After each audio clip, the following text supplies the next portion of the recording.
तो हेलो मेरे प्यारे प्यारे शेर और शेरनियों, आप लोग स्वस्थ होंगे, मस्त होंगे, आप लोगों की स्टडी अच्छे से चल रही होगी। तो आज का जो टॉपिक है ये क्लास 10 वालों के लिए है, मैथ का है।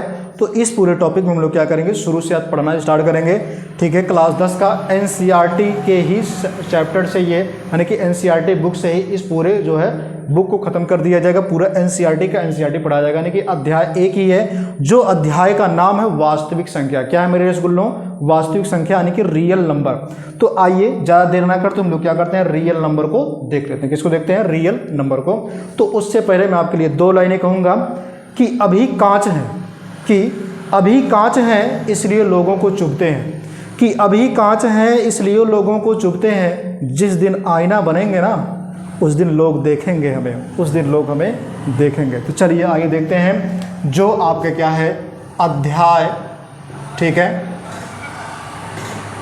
अध्याय कौन सा है आपका, अगर हम बात करें इसमें तो वो है एक। ठीक है, अध्याय आपका एक है। अध्याय का नाम क्या है? वास्तविक संख्या। क्या नाम है मेरे रसगुल्लों? वास्तविक संख्या। ठीक है, ये अध्याय का नाम है। ठीक है, ये गणित है। कौन सा है? गणित, यानी जिसको आप क्या बोलते हो? मैथ बोलते हो। ठीक है, तो इसी से हम लोग शुरुआत करते हैं। और ये किस बुक से पढ़ाई जा रही है? तो एनसीईआरटी। ठीक है, एनसीईआरटी, पूरी एनसीईआरटी पूरा का पूरा पढ़ाया जाएगा। किस क्लास वालों के लिए है? तो क्लास ये जो है 10 वालों के लिए है। तो चलिए आइए हम लोग क्या करते हैं मेरे रसगुल्लों, शुरू कर देते हैं। सबसे पहले चीज़ क्या है कि संख्या हम लोग देखेंगे कि संख्या किसे कहते हैं। किसको देखेंगे? संख्या देखेंगे, यानी कि नंबर किसे कहते हैं। तो नंबर कितने प्रकार के हो तो ध्यान रखिएगा। अगर हम नंबर की बात करें, ठीक है, जिसको हम क्या बोलते हैं? संख्या। क्या बोलते हैं? संख्या बोलते हैं।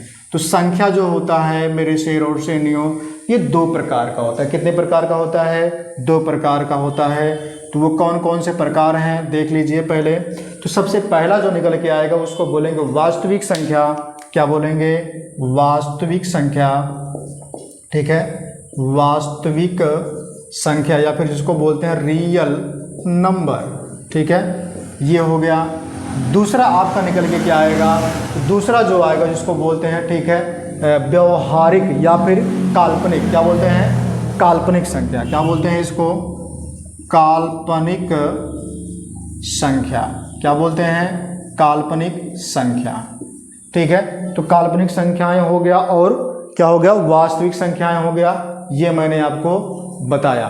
ठीक है, आगे मैं बात करूं मेरे रसगुल्लों तो ध्यान रखिएगा। वास्तविक संख्याएं कौन होती हैं ये भी आपको ध्यान में रखना है।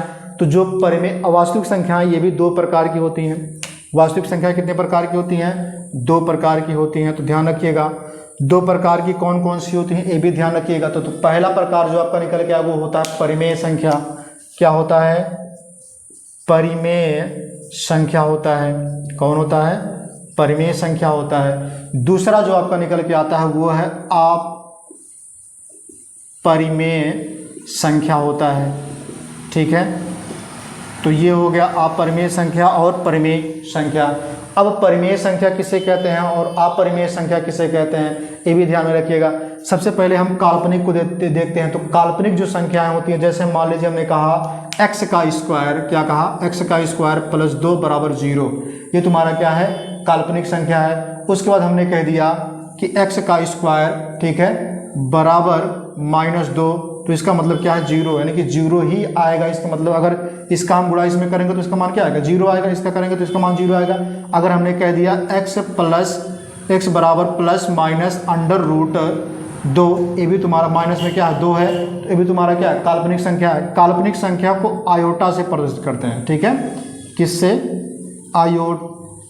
आयोटा से। ठीक है, आयोटा से प्रदर्शित करते हैं। ऐसे बनता है आयोटा, यानी कि ठीक है, इस प्रकार से। इसको हम पढ़ेंगे क्लास 11 में।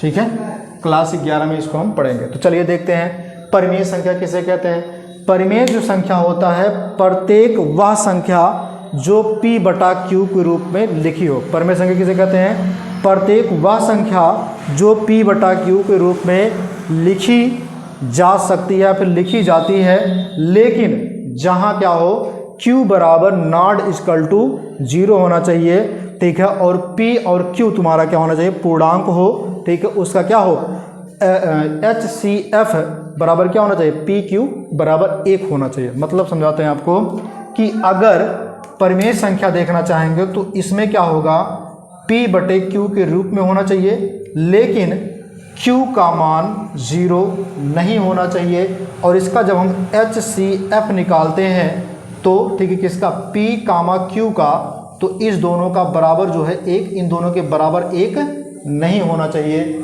और सुनिए कि इसमें जो P और Q जो होंगे दोनों कैसे होने चाहिए, पूर्णांक होने चाहिए। कैसे होने चाहिए मेरे रसगुल्लों, पूर्णांक होना चाहिए, मतलब वो आधा अधूरा नहीं होना चाहिए, ठीक है। तो इसे हम क्या कहेंगे, परिमेय कहेंगे। अब परिमेय में के एग्जाम्पल में कौन कौन आएगा, जैसे परिमेय में तुम्हारे आ जाएंगे 1 2 3 4 5, मतलब कोई संख्या हो जाएगा, ठीक है, परिमेय में आ जाएगा। इसमें लेकिन क्या आ जाएगा, 1 2 3 5 नहीं आएगा, लेकिन बटे में करके आएगा, ठीक है। जैसे मान लीजिए हमने क्या कर दिया, ठीक है, 1/2 या फिर 2/4 या फिर 3/6, इस प्रकार से तुम्हारे परिमेय संख्या बनेंगे, ठीक है। अपरिमेय संख्या किसे कहते हैं, तो अपरिमेय संख्या वो बन के आएगा जिसे हम क्या कर सकते हैं, जिसे हम P बटा Q के रूप में नहीं लिख सकते हैं, P बटा Q के रूप में नहीं लिख सकते हैं, ठीक है। जब हम P बटा Q के रूप में नहीं लिख सकते तो तुम्हारा क्या होगा, अपरिमेय होगा। जैसे √3 हो जाएगा तुम्हारा, ये अपरिमेय संख्या, ठीक है। तो इसी प्रकार से होंगे अपरिमेय संख्या। अब इसमें हम एग्जाम्पल, ये तो हो गया। अब अगर हम बात कर लें किसमें, परिमेय संख्या कितने प्रकार के होते हैं, तो ये भी देखिए। तो अगर हम परिमेय संख्या की बात करें, किसकी बात करें, परिमेय संख्या की, तो परिमेय संख्याएं भी कई प्रकार की होती हैं मेरे रसगुल्लों। परिमेय संख्या, ठीक है, तो परिमेय संख्या की अगर हम बात करें तो ये भी कई प्रकार की आपके सामने निकल करके आती हैं। तो सबसे पहले जो संख्या निकल करके आएगी परिमेय संख्या में, ध्यान दीजिएगा, वो क्या चीज़ निकल के आएगा, सबसे पहले, उसके बाद 2 3 4, ठीक है। इसमें 4 प्रकार के इसके जो है परिमेय संख्या निकल के आते हैं। सबसे पहला जो आएगा वो होगा प्राकृतिक संख्या। क्या हो जाएगा, प्राकृतिक संख्या। क्या आएगा मेरे शेर और शेरनियों, प्राकृतिक संख्या, ये पहला हो गया। दूसरा क्या निकल के आएगा, पूर्ण संख्या। क्या आएगा, पूर्ण संख्या, ठीक है। तो ये हो गया पूर्ण संख्याएं, प्राकृतिक संख्याएं।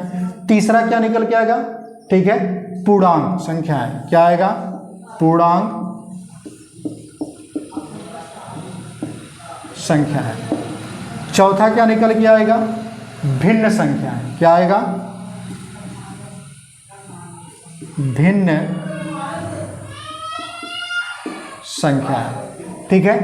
अब ये जो चारों की चारों संख्याएं हैं, इनका प्रतीक भी हम देख लेते हैं। तो प्राकृतिक संख्या को n से प्रेजेंट करते हैं, पूर्ण संख्या को हम w से प्रेजेंट करते हैं, और पूर्णांक संख्या को हम किससे प्रेजेंट करते हैं, z से प्रेजेंट करते हैं। भिन्न संख्याओं को हम किससे प्रेजेंट करते हैं, q से प्रेजेंट करते हैं।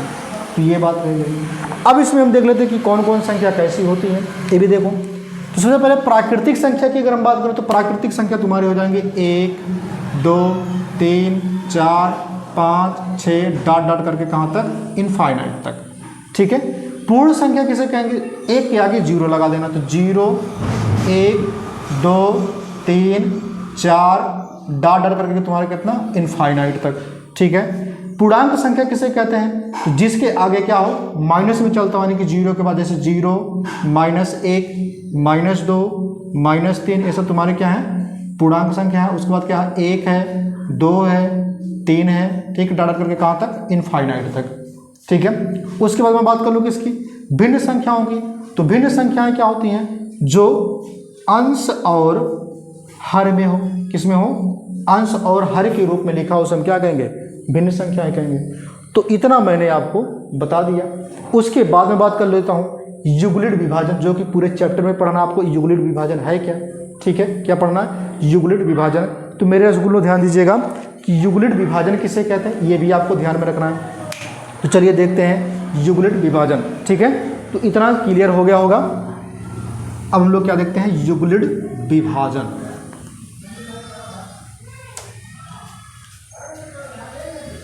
ठीक है, युगलिड विभाजन। चलिए देखते हैं युगलिड विभाजन की। अगर मैं बात करूं, किसकी बात करूं, युगलिड विभाजन की, ठीक है, यूक्लिड विभाजन, ठीक है, यूक्लिड विभाजन प्रमेय, यूक्लिड विभाजन प्रमेय जिसको हम बोलते हैं लेमा, क्या बोलते हैं, लेमा, ठीक है। अब जो ये यूक्लिड विभाजन होता है, ध्यान दीजिएगा, यूक्लिड विभाजन में सबसे पहली चीज़ क्या होती है, यूक्लिड विभाजन क्या होता है, तो यदि दो धनात्मक पूर्णांक अल्फा और बी हो, यदि दो धनात्मक पूर्णांक, ठीक है, ए और बी हो, तो हम उसे क्या कहेंगे, यूक्लिड विभाजन कहेंगे। यानी कि क्या लिखोगे, यदि, ठीक है, दो धनात्मक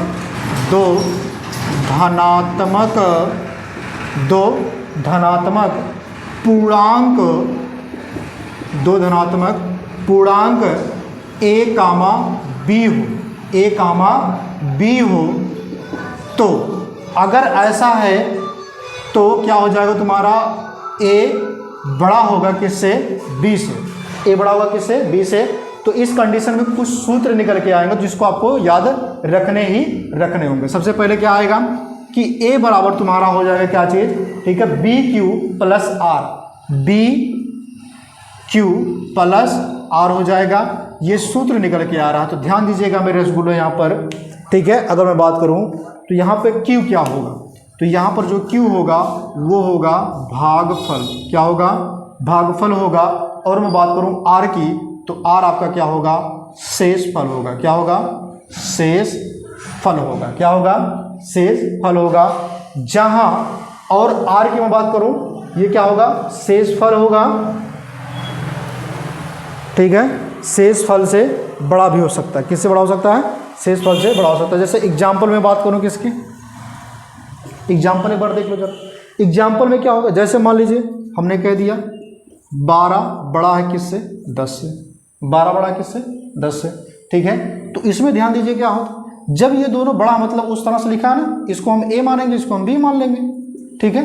जब ए बी मान लेंगे तो क्या हो जाएगा तुम्हारा, वही सूत्र लगा दो, यानी क्या कर दो कि 12 से 12 भागे 10 कर दो।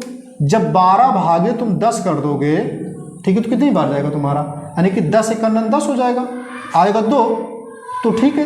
तो इसको आप क्या मानोगे, इसको क्यू मानोगे, क्योंकि हमने क्या लिखा, इसको भागफल माना है, क्यू को भागफल हो जाएगा। ये शेषफल होगा, क्या होगा, शेष फल होगा। तो शेष फल को हमने क्या माना, आर को, ये भागफल हो जाएगा, ठीक है। तो भागफल को हमने किससे माना, क्यू को माना है, तो ये निकल कर तुम्हारा आ गया।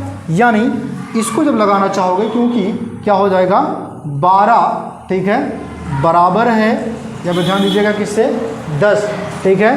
क्यों, क्योंकि ये कैसा है, ये ए है और ये तुम्हारा क्या है, बी है, क्या है, बी है। जब इसको बराबर कर दिए हो तो यहाँ पे सूत्र क्या लग जाएगा, ये वाला, ए बराबर बी क्यू प्लस आर।